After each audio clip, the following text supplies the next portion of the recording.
Reaction mechanism. कोई भी chemical reaction अगर हो रही है तो क्या वो एक स्टेप में हो रहा है, एक से ज़्यादा स्टेप में हो रहे हैं।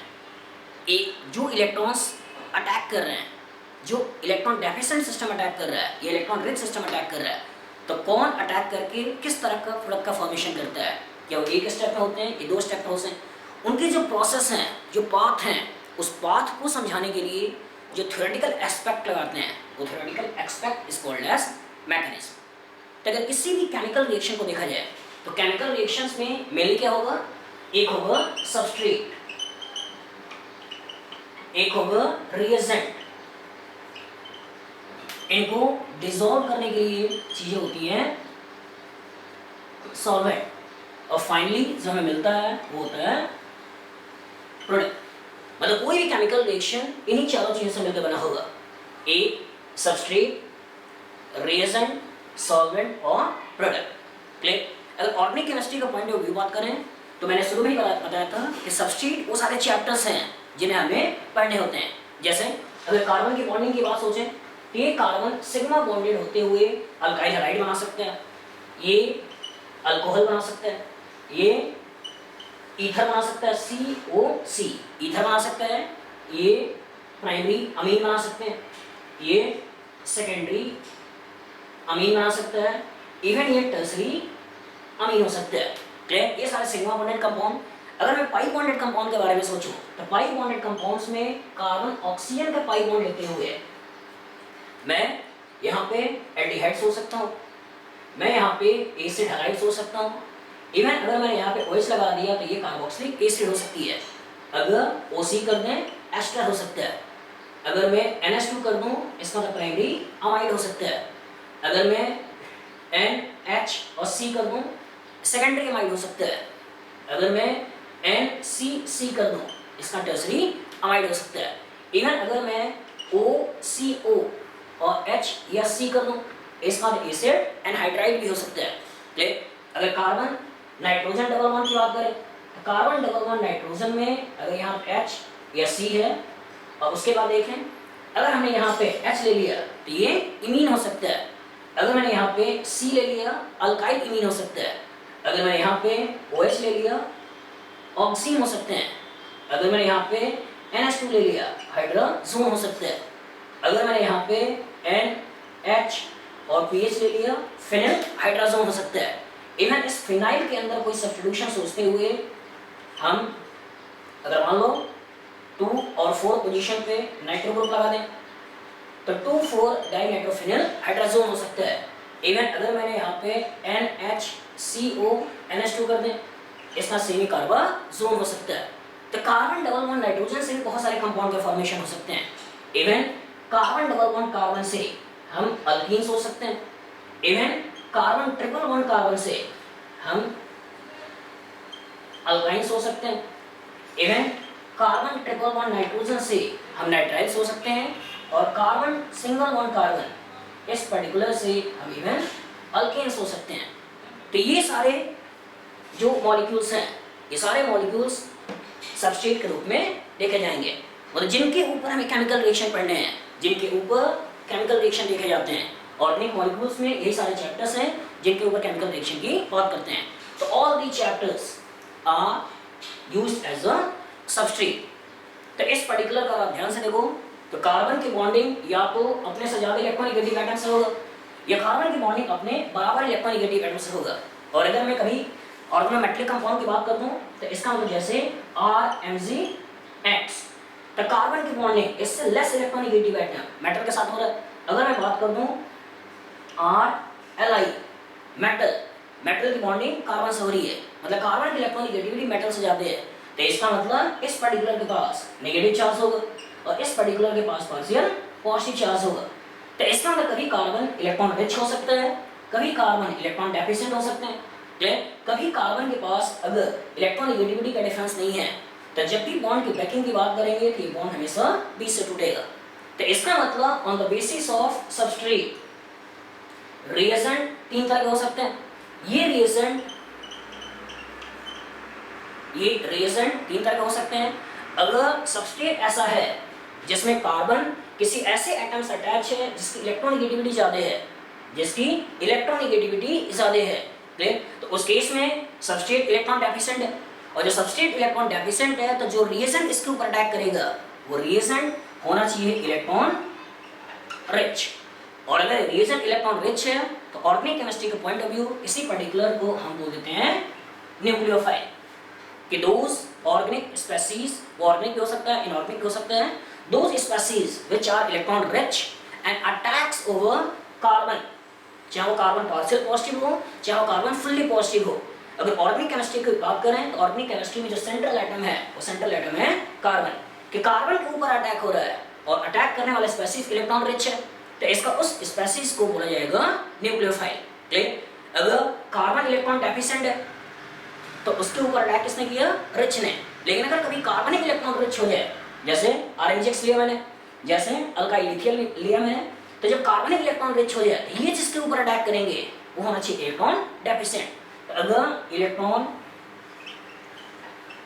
डेफिशिएंट सोचते हैं तो ये इलेक्ट्रॉन डेफिशिएंट को जो टर्म देते हैं वो देते हैं इलेक्ट्रोफाइल। क्लियर? कि कार्बन अगर इलेक्ट्रॉन रिच है तो वो किसी डेफिशिएंट के ऊपर अटैक करेगा, and deficient system is called as electrophile. अगर कार्बन की बॉन्डिंग अपने से बराबर वाले एटम के साथ है जैसे अल्केन्स में, तो इस वाले केस में जब भी बॉन्ड की ब्रेकिंग होगी तो एक इलेक्ट्रॉन कार्बन के पास पहले से ही होगा, और जब एक इलेक्ट्रॉन कार्बन के पास पहले से ही होगा तो अटैक केवल एक इलेक्ट्रॉन वाले सिस्टम से होगा। क्लियर? और एक इलेक्ट्रॉन वाले सिस्टम मतलब उस पर्टिकुलर को जो बोला जाएगा वो बोला जाएगा फ्री रेडिकल। तो इसका मतलब वन इलेक्ट्रॉन सिस्टम, और इस पर्टिकुलर बोला जाएगा फ्री रेडिकल। क्लियर? तो तीन तरह के रिएजेंट होते हैं। रिएजेंट हो सकते हैं इलेक्ट्रॉन रिच, रिएजेंट हो सकते हैं इलेक्ट्रॉन डेफिशिएंट, और रिएजेंट हो सकते हैं वन इलेक्ट्रॉन सिस्टम होते हुए फ्री रेडिकल। तो on the basis of substrate reagent may be electron rich, may be electron deficient and may have one electron system. और अगर हम सॉल्वेंट की बात करें तो सॉल्वेंट वो मॉलिक्यूल्स होते हैं जो इन दोनों को डिसॉल्व करके, सबस्ट्रेट और रिएजेंट को डिसॉल्व करके, क्लियर, केमिकल रिएक्शन आगे प्रोसीड कराते हैं। कुछ केमिकल रिएक्शन ऐसे हैं जिसमें सॉल्वेंट खुद ही रिएजेंट का काम करता है, और रिएजेंट का काम करते हुए वही सबस्ट्रेट के ऊपर अटैक करके फाइनल प्रोडक्ट का फॉर्मेशन करता है। तो उस केस में एडिशनल कोई रिएजेंट डालने की जरूरत नहीं होती है, वो सॉल्वेंट के अंदर ही कहीं ना कहीं कोई न्यूक्लियोफिलिक पार्ट होता है, वही न्यूक्लियोफिलिक पार्ट सबस्ट्रेट के ऊपर अटैक करके फाइनल प्रोडक्ट का फॉर्मेशन कर देता है। तो on the basis of substrate reagent may be of three type: nucleophilic, electrophilic and free radical. तो अगर मैं न्यूक्लियोफाइल के बारे में देखना चाहता हूँ कि न्यूक्लियोफाइल जैसा मैंने बोला कि वो इलेक्ट्रॉन रिच हैं, तो अगर वो इलेक्ट्रॉन रिच होंगे तो कौन कौन से फैक्टर्स हैं जो इस पर्टिकुलर के न्यूक्लियोफिलिक कैरेक्टर को और बढ़ा रहे होंगे, कौन से फैक्टर हैं जो इसके न्यूक्लियोफिलिक कैरेक्टर को कम कर रहे होंगे।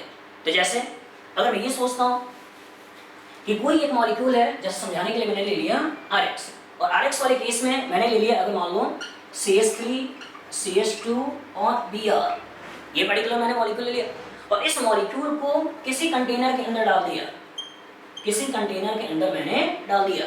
तो इसका इस मॉलिक्यूल्स के पास इस कार्बन में पार्शियल पॉजिटिव चार्ज है और इस पर्टिकुलर हाइड्रोजन के पास पार्शियल नेगेटिव चार्ज है। अब बाहर से मैं कोई electron rich species, electron rich species जिसको मैंने बोला न्यूक्लियोफाइल, इसके अंदर डाल रहा हूँ, तो ये न्यूक्लियोफाइल इस पार्शियल पॉजिटिव के ऊपर अटैक करेगा, और पार्शियल पॉजिटिव के ऊपर अटैक करके इस पर्टिकुलर बॉन्ड को सिस्टम से तोड़ देगा। तो तोड़ने के बाद यही न्यूक्लियोफाइल यहाँ पे अटैच कर देगा, और अटैच करके ओवरऑल सब्स्टिट्यूशन का प्रोडक्ट दे देगा। तो मैं यहाँ पे ये डिस्कस करने वाला हूँ कि कौन कौन से फैक्टर्स हैं जो इस पर्टिकुलर न्यूक्लियोफिलिक कैरेक्टर को इनहांस करते हैं और डिक्रीज करते हैं। तो इसका मतलब ध्यान से देखिए, हमें इलेक्ट्रॉन रिच स्पेसीज चाहिए, तो इसका मतलब इस न्यूक्लियोफाइल में जितना ज़्यादा इलेक्ट्रॉन डेंसिटी हो उतना ही अच्छी तरह से ये इसके ऊपर अटैक कर सकता है। तो इसका मतलब सबसे पहले तो यही सोचते हैं कि electron donating group, clear, electron donating group की बात कर रहे हैं कि अगर उस पर्टिकुलर न्यूक्लियोफिलिक साइट कि जहाँ से अटैक सोच रहे हैं उस पर्टिकुलर एटम के पास क्या कोई ऐसा एटम अटैच है जिसका नेचर है वो इलेक्ट्रॉन डोनेट करे, कि अगर उससे इलेक्ट्रॉन डोनेटिंग ग्रुप लगे हैं तो इसके पास अवेलेबल इलेक्ट्रॉन डेंसिटी बढ़ेगी, और जब अवेलेबल इलेक्ट्रॉन डेंसिटी बढ़ेगी तो इसका अटैक भी towards any electron deficient system वो एनहांस कर जाएगा। तो इसका मतलब electron donating group attach to donating atom, clear, electron donating group attach to, अगर डोनेटिंग एटम है electron donating group attach to donating atom, clear, enhances nucleophilic character, philic character मतलब जैसे मान लो अगर आपसे पूछा जाए कि एक केस में ये OH है और यहाँ मैंने यहाँ पे नेगेटिव चार्ज बना दिया, और इसी पर्टिकुलर H की जगह पे अगर मैं कर दूं OCH3 जहाँ पे ये प्लस I से इलेक्ट्रॉन डोनेट कर रहा है, और एक केस में अगर मैं यूज कर दूं O और यहाँ पे यूज कर दूं फिनाइल जो रेजोनेंस से इलेक्ट्रॉन डेंसिटी को खींच रहा है। क्लियर, तो इसका अगर पूछा जाए कि ये फर्स्ट है, ये सेकंड है, ये थर्ड है, तो इन तीनों में किसका न्यूक्लियोफिलिक कैरेक्टर मतलब किसका अटैक इस पर्टिकुलर कार्बन पे फास्ट होगा, तो आपने क्या देखा कि इस पर्टिकुलर इलेक्ट्रॉन का डोनेशन है, अवेलेबल इलेक्ट्रॉन ज्यादा है, और जब अवेलेबल इलेक्ट्रॉन ज्यादा है तो इस पर्टिकुलर का अटैक ओवर दिस कार्बन हमेशा ही फास्ट होगा। तो इसलिए इसका अटैक आपने बोला fast followed by this one followed by this one. तो पहला इंपॉर्टेंट पार्ट क्या है कि अगर electron donating group nucleophilic atom से अटैच है, एटम सेम होना चाहिए, बहुत इंपॉर्टेंट है। अगर आपने नाइट्रोजन की बात कर लिया तो दिक्कत आएगी, इसमें डोनेटिंग एटम सेम होना चाहिए, और डोनेटिंग एटम सेम है और उसके बाद अगर इलेक्ट्रॉन का डोनेशन है, इलेक्ट्रॉन का विड्रॉल है, तो जिस केस में डोनेशन है उसका न्यूक्लियोफिलिक कैरेक्टर ज्यादा होगा, जिस केस में इलेक्ट्रॉन विड्रॉल है उसका न्यूक्लियोफिलिक कैरेक्टर कम होगा। तो सबसे पहला पॉइंट यही है कि electron donating group nucleophilic character को बढ़ाएंगे, electron withdrawing group nucleophilic character को घटाएंगे। अब सेकंड बात करते हैं कि अगर हम सेकंड बात करें और पीरियोडिक टेबल में अक्रॉस द पीरियड चलते हैं, clear, second across the period चलते हैं और मॉलिक्यूल चार्ज्ड है, जैसे अगर मैंने ले लिया CH3 नेगेटिव, अगर मैंने ले लिया NH2 नेगेटिव, अगर मैंने ले लिया OH नेगेटिव और मैंने ले लिया F नेगेटिव, मतलब मैं अक्रॉस द पीरियड चल रहा हूँ। तो हम जानते हैं less electronegative atom having negative charge, less electronegative atom having negative charge less stable and more electronegative atom having negative charge more stable। तो इसका अगर ये more stable है तो रिएक्शन ही करना नहीं चाहेगा, और ये less stable है तो किसी तरह से केमिकल रिएक्शन करने के बाद अपने आप को stable करना चाहेगा। तो इसीलिए अगर across the period चलता हूँ तो उस केस में न्यूक्लियोफिलिक कैरेक्टर डिक्रीज करेगा। हम कह सकते हैं कि CH3 negative is more nucleophilic as compared to NH2 negative, as compared to OH negative, as compared to F negative। तो जितना ज्यादा अवेलेबल इलेक्ट्रॉन जितना अनस्टेबल उतना ज्यादा रिएक्टिव। तो आपने देखा कि इस पर्टिकुलर में जब नेगेटिव चार्ज बना रहे हैं तो ये मॉलिक्यूल बहुत ज्यादा अनस्टेबल है, और जब बहुत ज्यादा अनस्टेबल है तो किसी भी तरह से केमिकल रिएक्शन करके अपने आप को वो स्टेबल करना चाहेगा। तो इसीलिए CH3 नेगेटिव का न्यूक्लियोफिलिक कैरेक्टर NH2 नेगेटिव से, OH नेगेटिव से और F नेगेटिव से सबसे ज्यादा होता है। ये कोई जरूरी नहीं है सेकंड पीरियड का ही हो, इवन मैं थर्ड पीरियड का लेते हुए भी यहाँ पे SiH3 नेगेटिव, यहाँ पे PH2 नेगेटिव, यहाँ पे SH नेगेटिव और यहाँ पे Cl नेगेटिव, ऐसा भी सोच सकता हूँ। तो इस केस में भी इसका न्यूक्लियोफिलिक कैरेक्टर ज्यादा है, फॉलोड बाय दिस वन। तो हम दूसरा ये एनालाइज करेंगे कि अगर हम अक्रॉस द पीरियड चलते हैं तो across the period nucleophilic character हमेशा ही ज्यादा होगा। क्लियर, अब हम बात करते हैं डाउन द ग्रुप। अगर मैं डाउन द ग्रुप देखता हूँ, क्लियर, अगर मैं डाउन द ग्रुप देखता हूँ और डाउन द ग्रुप में अगर मैंने ले लिया F negative, Cl negative, Br negative और I नेगेटिव, क्लियर, तो एक चीज यहाँ पे भी क्लियर होनी चाहिए कि अगर मैं न्यूक्लियोफाइल की बात कर रहा हूँ तो nucleophiles are the electron rich species which attack over partial और fully positive charge molecule other than proton. मतलब वो ऐसा इलेक्ट्रॉन रिच सिस्टम होना चाहिए जिसका अटैक हमें प्रोटॉन पे नहीं सोचना है। क्लियर, जैसे मान लो मैंने OH नेगेटिव की बात किया तो ये OH नेगेटिव, क्लियर, अगर प्रोटॉन के ऊपर अटैक करता है तो इस पर्टिकुलर OH नेगेटिव को हम बोलते हैं बेस। यही OH नेगेटिव अगर किसी मेटल के ऊपर अटैक करता है तो इसी पर्टिकुलर को हम बोलते हैं लिगेंड। और अगर यही OH नेगेटिव किसी कार्बन, सल्फर, ऑक्सीजन इनके ऊपर अटैक कर रहा है अदर देन मेटल और प्रोटॉन, तो इस पर्टिकुलर के लिए जो वर्ड यूज करने वाले होते हैं न्यूक्लियोफाइल। तो ऑर्गेनिक केमिस्ट्री का पॉइंट ऑफ व्यू जो एटम है वो कौन सा है, कार्बन। क्लियर, कि कार्बन से अगर बॉन्डिंग हो रही है तो उस केस में यही इलेक्ट्रॉन रिच स्पेसीज को बोला जाएगा न्यूक्लियोफाइल। लेकिन अगर हाइड्रोजन से अटैक हो रहा है तो हाइड्रोजन के ऊपर अटैक हो रहा है तो इसी इलेक्ट्रॉन रिच सिस्टम को बेस, और मेटल के ऊपर अटैक हो रहा है इसको हम बोलेंगे लिगेंड। जैसे एग्जांपल से क्लियर करें कि अगर मान लो आपने कह दिया NaOH और यहाँ पे OH नेगेटिव ले लिया तो ये OH नेगेटिव अगर HCl के साथ रिएक्शन करके इसके ऊपर अटैक करता है, क्लियर, अगर ये NaOH था और NaOH नेगेटिव इसके ऊपर अटैक कर दिया और यहाँ से वाटर निकल गया और यहाँ से NaCl निकल गया, तो ये एक बेस का काम कर रहा है। लेकिन अगर यही पर्टिकुलर CH3Cl होता और ये OH इसके ऊपर अटैक करके इसको सिस्टम से बाहर निकाल दे, तो इसका मतलब ये सब पर्टिकुलर बोला जाएगा यहाँ पे ये न्यूक्लियोफाइल है। कि जब कार्बन से बॉन्डिंग की बात कर रहे हैं तो यहाँ पे न्यूक्लियोफाइल, जब हाइड्रोजन से बॉन्डिंग की बात कर रहे हैं तो यहाँ पे बेस। और यही कोई मेटल होता तो डी ब्लॉक का कोई भी मेटल ले लो, जैसे मान लो मैंने मैंगनीज ले लिया और मैंगनीज के ऊपर अगर ये अटैक करता है क्लियर और उसका कोऑर्डिनेशन कंपाउंड बनाता, तो कोऑर्डिनेशन कंपाउंड्स में यहाँ पे हम बात करते हैं इसी को लिगेंड के रूप में क्लियर। तो इसका मतलब अगर मैं कार्बन से बॉन्डिंग की बात कर रहा हूँ तो कार्बन की बॉन्डिंग की बात कर रहा हूँ, मतलब हमें कोवैलेंट कैरेक्टर देखना है, हमें आयनिक कैरेक्टर नहीं देखना है। यहाँ पे प्रोटॉन के साथ बॉन्डिंग मतलब आयनिक कैरेक्टर, यहाँ पे कार्बन के साथ बॉन्डिंग मतलब कोवैलेंट कैरेक्टर। अब फजान रूल में आपने पढ़ा हुआ है कि जितना ज्यादा एनाइन की साइज बड़ी होगी उतना ज्यादा कोवैलेंट कैरेक्टर ज्यादा होगा। मतलब अगर मैं इनकी बात करता हूँ तो आई की साइज बहुत बड़ी है और जब आई की साइज बहुत बड़ी होगी तो इसके अंदर कोवैलेंट कैरेक्टर ज्यादा होगा, मतलब कार्बन से बॉन्ड बनाने की टेंडेंसी इसके अंदर बहुत ज्यादा होगी।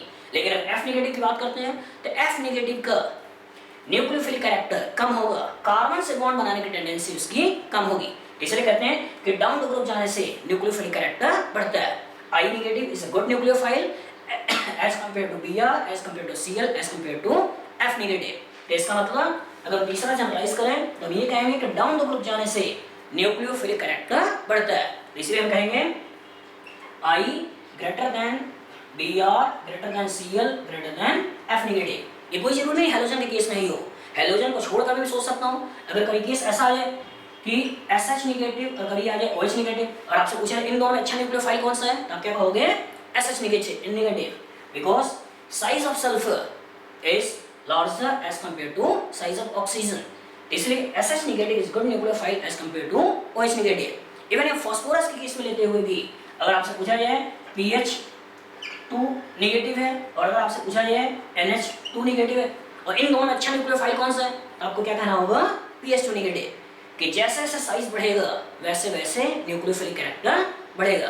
तो पहला आपने देखा इलेक्ट्रॉन डोनेशन, दूसरा आपने देखा अक्रॉस द पीरियड, तीसरा आपने देखा डाउन द ग्रुप। अब चौथा हम देखते हैं स्टेरिक हिंड्रेंस। स्टेरिक हिंड्रेंस कि एक केस में अगर मान लो ये ऑक्सीजन है नेगेटिव चार्ज, यहाँ पे आपने CH3 लगा दिया, एक केस में आपने CH3 CH2O नेगेटिव लगा दिया, एक केस में आपने CH3 CH3O नेगेटिव लगा दिया और एक केस में आपने टर्सरी ब्यूटॉक्साइड बना दिया। मतलब आपने डोनेटिंग एटम तो सेम रखा है, लेकिन डोनेटिंग एटम सेम रखते हुए उसके पास से अल्काइल ग्रुप है, उस अल्काइल ग्रुप की साइज बढ़ा दी। और जब अल्काइल ग्रुप की साइज बढ़ाते चले जाते हैं और हमें अटैक कहाँ करना है, कार्बन के साथ, तो कार्बन के साथ बॉन्डिंग करनी है और उस कार्बन की ओवरलैपिंग इस पर्टिकुलर के ऑर्बिटल के साथ करानी है। तो इसका अगर इसकी साइज छोटी होगी तो आसानी से ओवरलैपिंग कर लेगा, लेकिन अगर इसकी साइज बड़ी होगी तो उसकी ओवरलैपिंग भी वीक होगी। तो इसलिए जब उसकी ओवरलैपिंग वीक होगी तो चाहेगा कहीं दूसरी जगह पर अटैक करके अपने आप को स्टेबल बना दे। जैसे मान लो अगर केस ऐसा होता कि यहाँ पे CH3, यहाँ प्लस, यहाँ CH3, यहाँ CH3, ऐसा केस हो, तो इसका अगर इसमें साइज छोटा है तो बहुत ही आसानी से इसके ऊपर अटैक कर सकता है। अगर थोड़ी सी बड़ी है तो डिफिकल्टी हुई, और बड़ी है और डिफिकल्टी हुई, और अगर ज़्यादा साइज बड़ी है, बहुत बड़ी साइज है, तो इसका अटैक इस पर्टिकुलर के ऊपर होना काफ़ी डिफिकल्ट होगा। तो इसलिए कहेंगे कि अगर अल्काइल ग्रुप की साइज छोटी है तो उसका न्यूक्लियोफिलिक कैरेक्टर ज़्यादा होगा और जैसे जैसे साइज बढ़ाते चले जाएंगे उसका न्यूक्लियोफिलिक कैरेक्टर कम होगा। लेकिन अगर उसका न्यूक्लियोफिलिक कैरेक्टर कम है और चाहता है स्टेबल कंपाउंड का फॉर्मेशन करे, तो आपको मालूम है कि पॉजिटिव चार्ज के बगल वाले कार्बन पे अगर हाइड्रोजन हो तो ये हाइपर कंजुगेशन में इन्वॉल्व हो जाता है, और हाइपर कंजुगेशन के कारण जो हम स्ट्रक्चर सोचते हैं वो स्ट्रक्चर कुछ इस तरह से होगा। मतलब ये एक अच्छे बेस की तरह इस पर्टिकुलर प्रोटॉन को खींच ले जाएगा, और इस प्रोटॉन को खींच ले जाएगा तो ओवर जो प्रोडक्ट मिलेगा वो प्रोडक्ट होगा एलिमिनेशन प्रोडक्ट। तो इसलिए ये एक अच्छा बेस है, लेकिन ये एक अच्छा न्यूक्लियोफाइल है। तो नेक्स्ट पॉइंट जो हम जनरलाइज करेंगे वही क्या करेंगे कि जैसे जैसे साइज बढ़ेगी, जैसे जैसे स्टेरिक हिंड्रेंस बढ़ेगा, वैसे वैसे न्यूक्लियोफिलिक कैरेक्टर कम होगा। स्टेरिक हिंड्रेंस कम, न्यूक्लियोफिलिक कैरेक्टर ज्यादा, स्टेरिक हिंड्रेंस ज्यादा, न्यूक्लियोफिलिक कैरेक्टर कम। तो ये कोई जरूरी नहीं ऑक्सीजन के केस में ही हो, इवन ये नाइट्रोजन के केस में भी हो सकता है। और मैं ऐसे भी सोच सकता हूँ कि एक केस में अगर आपने टर्सरी अमीन लिया और ये टर्सरी अमीन साइक्लिक है, और एक केस में आपने टर्सरी अमीन लिया जो टर्सरी अमीन एसाइक्लिक है, एसाइक्लिक है, तो इसका अगर ये साइक्लिक होगा तो इसका लोन पेयर एक साइड से फ्री होगा किसी को अटैक करने के लिए, क्योंकि सारा अल्काइल ग्रुप एक साइड है। लेकिन इस केस में जब इनके बीच में कोई बॉन्डिंग नहीं होगी तो इसका इनके साथ बहुत ज़्यादा वॉन्डरवॉल रिपल्सन होगा, और वॉन्डरवॉल रिपल्सन के कारण इसके पास इतना स्पेस ही नहीं होगा कि किसी के ऊपर अटैक कर सके। तो इसका मतलब इसका न्यूक्लियोफिलिक कैरेक्टर ज़्यादा है और इसका न्यूक्लियोफिलिक कैरेक्टर कम है। तो फिर से बोल रहा हूँ, नेक्स्ट पॉइंट होगा वो ये होगा कि जैसे जैसे हम स्टेरिक हिंड्रेंस को बढ़ाते चले जाएंगे वैसे वैसे उसका न्यूक्लियोफिलिक कैरेक्टर कम होता चला जाएगा। तो पहला इलेक्ट्रॉन डोनेटिंग ग्रुप बढ़ने से न्यूक्लियोफिलिक कैरेक्टर बढ़ा, इलेक्ट्रॉन विड्रॉइंग ग्रुप लगने से न्यूक्लियोफिलिक कैरेक्टर कम हुआ, अक्रॉस द पीरियड जाने से न्यूक्लियोफिलिक कैरेक्टर घटा, डाउन द ग्रुप आने से न्यूक्लियोफिलिक कैरेक्टर बढ़ा, और स्टेरिक हिंड्रेंस बढ़ाने से न्यूक्लियोफिलिक कैरेक्टर आपने कम किया। क्लियर? अगर हम बात करें इस पर्टिकुलर सबस्ट्रेट में ही, तो इस सबस्ट्रेट में न्यूक्लियोफाइल ने यहाँ पे अटैक किया था और हाइड्रोजन को निकाला था। तो इस सबस्ट्रेट के अंदर भी दो चीज हो सकती है, एक हो सकता है अल्काइल ग्रुप और एक हो सकता है लीविंग ग्रुप। तो इसको हम बोलते हैं लीविंग ग्रुप और इस पर्टिकुलर बोलते हैं अल्काइल पार्ट, अल्काइल पार्ट। तो इसका सबस्ट्रेट के अंदर भी दो चीजें होती हैं, एक होता है अल्काइल पार्ट और एक होता है लीविंग ग्रुप, और इसी बीआर को निकालना है। तो अगर उसी बीआर को निकालना चाहते हैं और न्यूक्लियोफाइल का अटैक हम यहाँ कर रहे हैं, तो ये बीआर टूटने के बाद जितना ज्यादा स्टेबल बनेगा, मतलब ये लिविंग ग्रुप टूटने के बाद जितना ज्यादा स्टेबल बनेगा उस पर्टिकुलर का निकलना उतना ही आसान होगा। तो एक चीज भी देखते हैं कि अगर अल्काइल हैलाइड्स वगैरह केस हैं, ये न्यूक्लियोफिलिक रिएक्शन अगर कर रहे हैं, तो जो सिस्टम से बाहर निकल रहा है उसकी स्टेबिलिटी कितनी ज्यादा है। क्लियर? जो सिस्टम से बाहर निकल रहा है that is called as leaving group, इसकी स्टेबिलिटी जितनी ज्यादा होगी उसका निकलना उतना ही फास्ट होगा। जैसे अगर मान लो मैं ये बोलता हूँ कि यही पर Br की जगह पे अगर F होता, Cl होता, Br होता, I होता, और सबस्ट्रेट होता alkyl fluoride, alkyl chloride, alkyl bromide और अल्काइल आयोडाइड। तो यहाँ से जब हम निकालते हैं तो यहाँ पे होता है F नेगेटिव, यहाँ से निकालते हैं यहाँ पे होता है Cl नेगेटिव, यहाँ से निकलने के बाद Br नेगेटिव और यहाँ से निकलने के बाद I नेगेटिव। तो इसका अब हमें इन चारों में तुलना करनी है कि इन चारों में सबसे ज्यादा स्टेबल कौन सा है। तो आपको मालूम है चार्ज पर यूनिट एरिया, इसका एरिया बहुत ज्यादा है, एरिया बहुत ज्यादा है तो डेंसिटी कम है, इसकी स्टेबिलिटी मैक्सिमम है। तो इसका अगर इसकी स्टेबिलिटी मैक्सिमम है तो इसका मतलब इस पर्टिकुलर का लिविंग कैरेक्टर भी ज्यादा होगा। क्लियर? तो iodine is a good leaving group as compare to fluorine. दिमाग में कभी पिक्चर ऐसा नहीं बनाना चाहिए कि अगर वो अच्छा न्यूक्लियोफाइल है तो हमेशा ही पुअर लिविंग ग्रुप होगा। दिमाग में पिक्चर ये बनाना चाहिए इसको अटैक करना है तो इसके पास मैक्सिमम इलेक्ट्रॉन डेंसिटी होनी चाहिए, क्लियर? मिनिमम स्टेरिक हिंड्रेंस होना चाहिए, और इसको सिस्टम से निकल रहा है मतलब इसको टूटने के बाद सबसे ज्यादा स्टेबल होना चाहिए। क्लियर? कभी कभी क्वेश्चन ऐसे आ सकते हैं जिसमें न्यूक्लियोफाइल भी अच्छा हो और अगर सबस्ट्रेट में वही चीज लगी हो तो अच्छा लिविंग ग्रुप के रूप में भी हो। जैसे आयोडीन कि अगर सिस्टम में Ri है और Na ने अटैक किया तो इसका ये आई इस आई को रिप्लेस कर देगा, तो यहाँ पे एक अच्छा लिविंग ग्रुप भी है और यहाँ पे एक अच्छे न्यूक्लियोफाइल ने अटैक भी कर रखा है। तो I negative is a good nucleophile as well as good leaving group. Clear? तो इसका मतलब हमें दिमाग में रखना है कि जब लिविंग ग्रुप पूछा जाए तो टूटने के बाद वो कितना ज्यादा स्टेबल हो रहा है, या अगर 4 लिविंग ग्रुप दे दिया जाए तो उसमें स्टेबिलिटी देख लो कि जो नेगेटिव चार्ज ज्यादा स्टेबल होगा उस पर्टिकुलर का लिविंग ग्रुप कैरेक्टर भी उतना ही ज्यादा होगा। जैसे मान लो अगर आपसे पूछा जाए कि इस पर्टिकुलर में यहाँ पे कुछ ऐसे दे दें, ऐसे दे दें कि ये एक अच्छा लिविंग ग्रुप है, ये एक अच्छा लिविंग ग्रुप है, ये एक अच्छा लिविंग ग्रुप है, या ये एक अच्छा लिविंग ग्रुप है, तो आपने देखा कि इस पर्टिकुलर नेगेटिव चार्ज को ये डिस्पर्स कर रहा है, इस नेगेटिव चार्ज को CO डिस्पर्स कर रहा है, इस नेगेटिव चार्ज को carbon carbon double bond disperse कर रहा है, लेकिन इसमें डिस्पर्स करने वाला कोई भी नहीं है। तो ये नेगेटिव चार्ज जब सबसे ज्यादा स्टेबल है तो इसका न्यूक्लियोफाइल इसका लिविंग ग्रुप कैरेक्टर सबसे ज्यादा होगा, उसके बाद इसका होगा, फिर इसका होगा और लास्ट में इसका होगा। तो इसका ये चीज अगर किसी के साथ अटैच हो तो उसका निकलना सबसे फास्ट होगा, फिर इसका, फिर इसका, फिर इसका। तो ऑर्डर जो बन जाएगा वो कुछ इस तरह से बन जाएगा। इसी को बढ़ाते हुए अगर साइज देते हुए अगर ऐसे कर दे, ऐसे कर दे, तो इसी को बोल देते हैं टोसाइलेट आयन। क्लियर? ये पर्टिकुलर ले लिया और इस पर्टिकुलर आयन कहीं यहाँ पे कोई अल्काइल ग्रुप लगा और ये सिस्टम से निकाल रहे हैं, क्लियर। तो इस पर्टिकुलर में SO2 का -M होने के कारण स्टेबिलिटी मैक्सिमम है। यही चीज अगर कहीं CH3CO O नेगेटिव हो, इसमें खींचने वाला CO जिसका -M इस पर्टिकुलर से कम है, क्लियर। इसलिए इसका लिविंग ग्रुप कैरेक्टर ज्यादा है, इसका लिविंग ग्रुप कैरेक्टर कम है। तो सबस्ट्रेट में जो चीज इंपॉर्टेंट है वो इंपॉर्टेंट है लिविंग ग्रुप, क्लियर। तीसरा हो सकता है सबस्ट्रेट का अल्काइल पार्ट। तो अगर मैं स्ट्रॉन्ग न्यूक्लियोफाइल का अटैक करना चाहता हूँ, तो जब स्ट्रॉन्ग न्यूक्लियोफाइल का अटैक करना चाहता हूँ तो उस केस में इस कार्बन के पास जितना कम से कम स्टेरिक हिंड्रेंस होगा उतना ही आसानी से वो न्यूक्लियोफाइल इसके ऊपर अटैक कर लेगा। लेकिन अगर मैं वीक न्यूक्लियोफाइल का अटैक करना चाहता हूँ तो पहले वो न्यूक्लियोफाइल कहीं ना कहीं इस बॉन्ड को तोड़कर कोई इंटरमीडिएट बना लेगा और इंटरमीडिएट बनाने के बाद ही उसके ऊपर अटैक होगा। तो इसका मतलब वो स्टेप जब हमने वीक न्यूक्लियोफाइल का अटैक कराया तो 2 स्टेप प्रोसेस होगा, उसमें कार्बोकैटायन का फॉर्मेशन होगा। लेकिन अगर मैंने स्ट्रॉन्ग न्यूक्लियोफाइल का अटैक कराया तो उसके इसमें 1 स्टेप प्रोसेस होगा और इसके पास स्टेरिक हिंड्रेंस कम होनी चाहिए। मतलब अगर इसके पास स्टेरिक हिंड्रेंस देख रहे हैं तो साथ साथ ये भी देखना होगा इलेक्ट्रॉनिक फैक्टर। तो सबस्ट्रेट के लिए 2 चीजें इंपॉर्टेंट होती हैं, एक होता है स्टेरिक हिंड्रेंस और दूसरा फैक्टर होता है इलेक्ट्रॉनिक। मतलब इस कार्बन के पास कितना ज्यादा पॉजिटिव चार्ज है, क्लियर, ये हो गया इलेक्ट्रॉनिक। और दूसरा स्टेरिक, इस कार्बन के पास कितना ज्यादा से ज्यादा स्टेरिक हिंड्रेंस है। तो अगर स्ट्रॉन्ग न्यूक्लियोफाइल को अटैक करना है, क्लियर, तो उस केस में हमें देखना है पहले इलेक्ट्रॉनिक, उसके बाद स्टेरिक। जितना ज्यादा पॉजिटिव चार्ज नेगेटिव तुरंत उसके ऊपर अटैक, क्लियर। स्टेरिक हिंड्रेंस वहां पे नहीं सोचनी है। जैसे मान लो अगर कोई क्वेश्चन ऐसे आ गया कि CH3 CO CH2 और Br लगाओ और कभी रखा हो CH3 CH2 Br लिखा हो और पूछा कि इस पर्टिकुलर कार्बन पे अटैक करना है और इस पर्टिकुलर कार्बन पे अटैक करना है, किसी स्ट्रॉन्ग न्यूक्लियोफाइल को, जैसे KOH को अटैक करना है, क्लियर। तो KOH का अटैक इसके ऊपर फास्ट होगा, इसके ऊपर फास्ट होगा।